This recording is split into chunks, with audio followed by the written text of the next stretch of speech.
నమస్తే, welcome to 99 TV. నేను Raghunandan. So Khamenei, ఇరాన్కి సంబంధించిన సుప్రీం లీడర్, అతను ఇచ్చిన వార్నింగ్లు వింటే అసలు ఇరాన్ ఏం చేస్తుంది, నిజంగానే ఒక బాంబు తీసి అమెరికా ఎయిర్ క్రాఫ్ట్ క్యారియర్స్ మీద వేస్తుందా అన్న డౌట్ మనకు వస్తుంది. సో ఈ వీడియో చూడండి, దయచేసి ఈ వీడియోని మన మిత్రులకు కూడా షేర్ చేయండి. అయితే ఇక్కడ ఇరాన్ అమెరికాకు డైరెక్ట్ వార్నింగ్ ఇచ్చేసింది. మీరు ఇప్పటికే వీడియోలు చూసుంటారు వార్నింగ్ ఇచ్చింది అని. బట్ ఏం వార్నింగ్ ఇచ్చింది, ఎందుకు ఇచ్చింది, దాని వెనక ఇరాన్ ఆలోచన ఏంటి, అమెరికా ఆలోచన ఏంటి అనేది మనం ఈ వీడియోలో తెలుసుకుందాం. అయితే ఇరాన్ ఏమంటుందంటే, మీరు పెద్ద తోపులుగా ఆలోచిస్తారు కదా, అమెరికా ఫుల్ డామినెంట్ కంట్రీ కదా, ఎంత పెద్ద మిలిటరీ అన్నా రానివ్వండి, ఎంత పెద్ద ఈ ఎయిర్ క్రాఫ్ట్ క్యారియర్లు అన్నా రానివ్వండి, మీరు మమ్మల్ని ఏమీ చేయలేరు అని చెప్పి ఖమేని తనదైన భాషలో ఒక స్టేట్మెంటు, వార్నింగ్ కలిపి ఇచ్చాడు ఆయన. మీరు మమ్మల్ని ఏమీ చేయలేరు. ఇక రెండోది, మా న్యూక్లియర్ సైట్స్ని బద్దలు కొడతామని చెప్పారు అమెరికా. ఒక్కటి గుర్తుపెట్టుకోండి, మీరు మా న్యూక్లియర్ సైట్స్ని బద్దలు కొట్టడం అనేది కలలో కూడా జరగదు. మీరు కల కంటూనే ఉండండి, అంతే, అది అక్కడ కూడా జరగదు అని ఆయన చెప్తున్నాడు. దీనికి తోడు మా న్యూక్లియర్ ఫెసిలిటీస్ అన్నీ కూడా మా యొక్క సర్వహక్కులు, మీరు వాటిని ఏమీ చేయలేరు.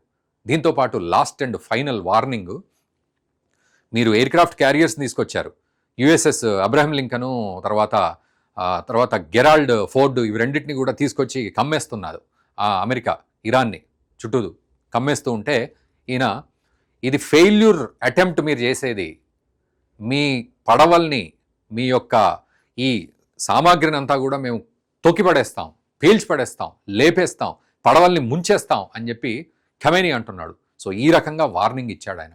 ఇది మామూలు వార్నింగ్ కాదు అమెరికాకి. ఎందుకంటే ఇక్కడ అమెరికా చేస్తున్న ఒప్పులో ఏదైతే కొంత తప్పు ఉందో దాన్ని మనం అర్థం చేసుకోవాలి.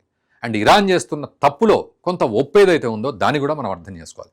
ఇరాన్ తన దేశం కోసం పోరాడుతుంది, కానీ ఏం చేస్తోంది, హెజ్బుల్లాలు, హౌతీలకు సపోర్ట్ చేస్తోంది. ఇజ్రాయెల్ మీద దాడి చేయడానికి కావాల్సిన పథకాలన్నింటినీ కూడా ఇరాన్లో కూర్చొని రచిస్తున్నారు. అండ్ ఇరాన్ వాళ్ళందరికీ ఫండింగ్ సపోర్ట్ ఇస్తోంది, ఇంటెలిజెన్స్ సపోర్ట్ ఇస్తోంది, టెక్నాలజీ సపోర్ట్ ఇస్తోంది ఇరాన్ ఈరోజు. వీళ్ళందరికీ కూడా అద్భుతమైన డ్రోన్లు తయారు చేస్తుంది, అటు టర్కీ, ఇటు ఇరాన్, ఇవన్నీ కూడా అద్భుతమైన టెక్నాలజీ అంతా ఎవరి చేతిలో పెడుతోంది, ఈ హెజ్బుల్లాలు, హౌతీల చేతుల్లో, ఇట్లాంటి మిలిటెంట్ల చేతిలో పెడుతోంది ఇరాన్. ఈరోజు మేము న్యూక్లియర్ దేశం కాదు అని ఇరాన్ చెప్తూనే, వారానికి ఒక న్యూక్లియర్ బాంబు తయారు చేసే శక్తిని తన దగ్గర పెట్టుకుని ఈ న్యూక్లియర్ విధ్వంసం సృష్టించడానికి కూడా రెడీ అవుతోందని తెలుస్తోంది. వారానికి ఒక న్యూక్లియర్ బాంబు తయారు చేయగలదు, అంత సామర్థ్యం ఉంది ఇరాన్కి. ఏం చెప్తోంది బయటికి, మేము మా న్యూక్లియర్ ఎనర్జీని మా యొక్క డెవలప్మెంట్ కోసం మేము వాడుతున్నామని చెప్తుంది. మరి అది ఎంతవరకు సమంజసం? ఇంటర్నేషనల్ రూల్స్, లాస్ ఏవైతే ఉన్నాయో వాటిని ఫాలో అవ్వదు ఇరాన్. తన దారి తను చూసుకుంటుంది, తన సొంత ప్రయోజనం తను చూసుకుంటుంది. వీలైతే ఇతర మిలిటెంట్స్కి సపోర్ట్ చేస్తుంది, తన శత్రు దేశాలను కొట్టడానికి ట్రై చేస్తుంది. మనకు తెలుసు ఇరాన్ ఇజ్రాయెల్ని ఎంత ఇబ్బంది పెడుతుందో, ఇరాన్ ఇరాక్ వార్ గురించి మనకు తెలుసు. సో వాటి లోతుల్లోకి వెళ్ళట్లేదు. బట్ ఓవరాల్గా ఇరాన్ తన దేశాన్ని కాపాడుకోవడంలో యురేనియంని శుద్ధి చేసి వాడుకుంటే ఒక న్యూక్లియర్ ఎనర్జీ కిందకి వెళ్తుంది అది. బట్ అలా చేయట్లేదు, న్యూక్లియర్ బాంబ్స్ తయారు చేసుకుంటుంది, బ్యాలిస్టిక్ మిజైల్స్ తయారు చేసుకుంటోంది. ఇవన్నీ కూడా చాలా కీలకమైనవి.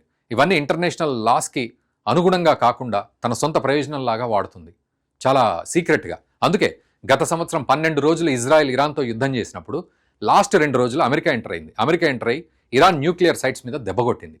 దెబ్బకి ఇరాన్కి మెలకు వచ్చేసింది, భయభ్రాంతులకు గురై ఇక్కడే ఆపేద్దాం, లేకపోతే ఉన్న సైట్స్ దెబ్బతిన్నాయంటే వాటిని మళ్ళీ కోలుకోవడం కష్టం అని చెప్పి సీజ్ ఫైర్ ప్రకటించేసుకుంది. మేమేం చేయట్లేదని చెప్పింది. బట్ 2026లో మాత్రం యూరోప్, ఇజ్రాయెల్ అండ్ అమెరికా, ఈ 3 కూడా కలిపి ఇరాన్ మీదకి యుద్ధానికి వస్తున్నాయి, మేము యుద్ధం చేస్తామంటుంది. అంటే మన అంచనా గనక ఒక్కసారి కరెక్ట్ అయితే 2026 ఫిబ్రవరి ఇది, మేబీ మే, జూన్, జూలై, ఆగస్టు వరకు వచ్చేసరికి ఇరాన్ పరిస్థితి ఏ విధంగా ఉంటుందో ఒక్కసారి ఆలోచించండి. ఆల్రెడీ చాలా దగ్గరికి వచ్చేసింది సిచ్యువేషన్. ఈరోజు అబ్రహం లింకన్ని తీసుకొచ్చింది అమెరికా, గెరాల్డ్ని తీసుకొచ్చింది. ఇవన్నీ రెడీగా ఉన్నాయి బెదిరించడానికి. ఇప్పటి వరకు మనం గుర్తుపెట్టుకోవాలి, ఇరాన్ అమెరికా యుద్ధాలు అనేవి ఏమీ లేవు. ఇది కేవలం బెదిరింపు ధోరణి కోసం అమెరికా చేస్తున్న ప్రయోగం. అందుకే ఆ మిలిటరీ డామినెన్స్ని ఇరాన్ ఒప్పుకోవట్లేదు, ఖమేని ఒప్పుకోవట్లేదు. సుప్రీం లీడర్ కేవలం బెదిరిస్తోంది. బెదిరించి వీటన్నింటినీ కూడా స్క్రూటినీ చేసే అవకాశాలు, ఇంటర్నేషనల్ లాస్ ఉండాలి ఇరాన్లో, ఇంటర్నేషనల్ స్క్రూటినీ ఉండాలి, బ్యాలిస్టిక్ మిజైల్స్ని ఆపాలి, న్యూక్లియర్ ఫెసిలిటీస్ని ఆపేసుకోవాలి, న్యూక్లియర్ ఎనర్జీని మీరు ఈ రకంగా ఉపయోగించడం ఆపేసుకోవాలి. ఇవన్నీ కూడా అటు హెజ్బుల్లాలకు, హౌతీలకు ఫండింగ్లు, సపోర్ట్లు, టెక్నాలజీలు ఇవ్వడం మానేయాలి. ఇట్లాంటివన్నీ కూడా ఇరాన్కి అమెరికా పెడుతున్న కండిషన్లు. అయితే ఇక్కడ అమెరికా చేస్తున్న ఒప్పులో ఉన్న తప్పేంటి కూడా మనం ఆలోచించాలి. ఇందాక నేను అన్నట్టు ఏమిటి అంటే, నువ్వు నెగోషియేషన్స్ చేస్తున్నావు కానీ అవి వర్కౌట్ అయ్యేటట్టు చేయాలి. అమెరికా ఏం చెప్తోందంటే, అమెరికా అండ్ ఇరాన్ మనిద్దరం మాట్లాడుకుందాం కానీ అవుట్పుట్ మాత్రం ఇదే ఉండాలి. ఇరాన్ న్యూక్లియర్ ప్రోగ్రామ్ గురించి మనం మాట్లాడదాం, అవుట్పుట్ ఇదే ఉండాలి. అంటే నువ్వు ప్రోగ్రామ్ ఆపేసేయాలి, ఇదే అవుట్పుట్. అంటే మనం ఇద్దరం మాట్లాడుకుందాం అనేది బాగుంది కానీ అందులో న్యూక్లియర్ ప్రోగ్రామ్ గురించే మాట్లాడదామని కండిషన్ పెట్టింది. అవుట్పుట్ ఏమి ఉండాలి అంటే ఇరాన్ ఈ న్యూక్లియర్ ప్రోగ్రామ్స్ మానేసేయాలి అని కండిషన్. అంటే pre defined conditional diplomatic discussion అని దీన్ని ఎట్లా అంటారు? అది ఇరాన్ ఒప్పుకోవట్లేదు. అదే అమెరికా కొంత మంచో చెడో ఎలా డిప్లొమాటిక్గా మాట్లాడుతూ ఉంటే మేబీ ఇరాన్ కూడా ఒప్పుకోవచ్చేమో. కానీ అలాంటి పని అమెరికా చేయట్లేదు. ఎందుకంటే డొనాల్డ్ ట్రంప్ అక్కడ ఉన్నాడు కాబట్టి, ఆ పైత్యం మనందరికీ తెలుసు కాబట్టి. మడురోని ఎట్లా ఎత్తుకెళ్లాడో తెలుసు. తర్వాత రెజిమ్ చేంజ్ పేరు మీద ఇరాన్లో ఎటువంటి విధ్వంసం జరుగుతుందో తెలుసు. ఇరాన్లో ఈరోజు రెజిమ్ చేంజ్ కోసం రెజా పహల్వి అక్కడ 2 లక్షల మందితోటి ర్యాలీ తీశాడు. మరి 2 లక్షల మందితోటి అమెరికాలో ర్యాలీ తీశాడంటే రెజిమ్ చేంజ్ కోసం ఎంత ప్లానింగులు జరుగుతున్నాయి, అమెరికా ఎలా చూస్తోంది, ఇదంతా ఎలా జరుగుతోంది. ఆయన రెడీగా ఉన్నాడు. రెజిమ్ చేంజ్ కనుక జరిగితే నేను వచ్చి ఆక్యుపై చేసుకుంటా, ఇరాన్ని టేక్ ఓవర్ చేసేసుకుంటా అన్న పరిస్థితిలో ఇప్పుడున్నాడు. బట్ అక్కడ లోకల్ పరిస్థితులు అయితే ఇంకా డిఫరెంట్గా ఉన్నాయి. సో చాలామంది రోడ్ల మీదకి వచ్చారు, ద్రవ్యోల్బణం పెరిగిపోయింది. సో నిజంగా ఇరాన్ని బాగు చేయాలంటే అమెరికా పాజిటివ్ వేలో మాట్లాడాలి కానీ ఇలా దౌర్జన్యంగా మాట్లాడడం ఇరాన్కి నచ్చట్లే. ఇది పరిస్థితి. సో వీళ్ళు చేసే మంచిలో చెడు ఉంది, వీళ్ళు చేసే చెడులో కొంత మంచి కోసం వాళ్ళ దేశం కోసం ఆలోచిస్తున్నారు. బట్ న్యూట్రల్గా ఇదంతా.